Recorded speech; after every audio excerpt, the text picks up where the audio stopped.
Rajkot EW બ્રાન્ચના PI Kaila અને કોન્સ્ટેબલને Audi car હવે નડી ગઈ છે। પૈસાની લેતી દેતીના મામલામાં રાજકોટ શહેર પોલીસના કર્મચારીઓની વરવી ભૂમિકાનો મામલો ગુજરાત હાઈકોર્ટ સુધી પહોંચ્યો અને બાદમાં વિવાદિત અધિકારી પર હવે તવાઈ આવી છે। વિગતે વાત કરીએ શું છે મામલો।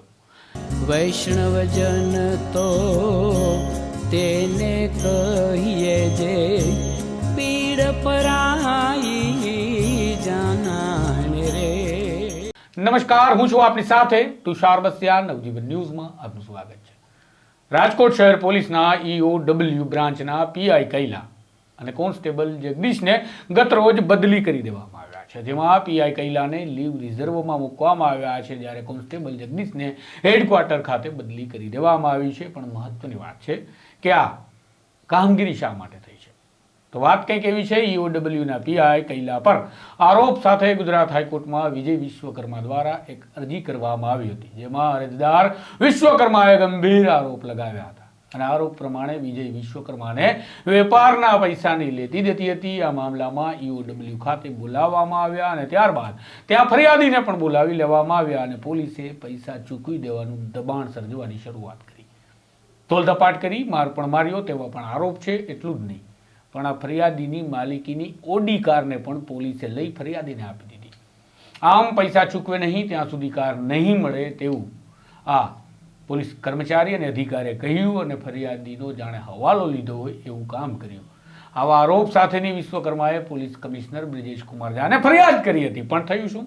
કંઈ ન થયું અને આ મામલે કંઈ નક્કર કાર્યવાહી નહીં થતાં આખરે વિશ્વકર્મા હાઈકોર્ટમાં પહોંચ્યા અને જે અરજીની સુનાવણી દરમિયાન જસ્ટિસ સંદીપ ભટ્ટે આગામી તારીખ 26ના રોજ સંબંધિત ડીસીપીને આ મામલાના અહેવાલ સાથે હાઈકોર્ટ સમક્ષ હાજર રહેવા માટે આદેશ કર્યો।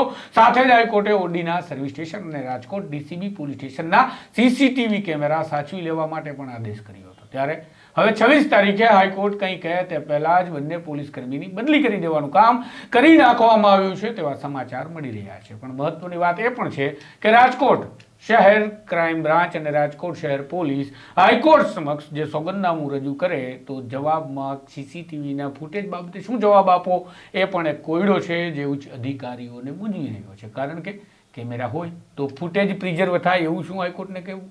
જોઈએ હવે આગામી 26 તારીખે આ મામલો પૂર્ણ થઈ જાય છે કે પછી ગુજરાત હાઈકોર્ટ ફરી આકરું વલણ અખત્યાર કરી કોઈ નવો આદેશ આપે છે। આ પ્રકારના અહેવાલ, સમાચાર વિગતવાર અને તમારો અવાજ નવજીવન છે, માટે આ ચેનલ સાથે જોડાયેલા રહેજો। સબસ્ક્રાઇબ કરવાનું ભૂલશો નહીં। આ વિડીયોને વધુમાં વધુ શેર કરો। નમસ્કાર। વૈષ્ણવજન તો તેને કહીએ જે પીડ પરાઈ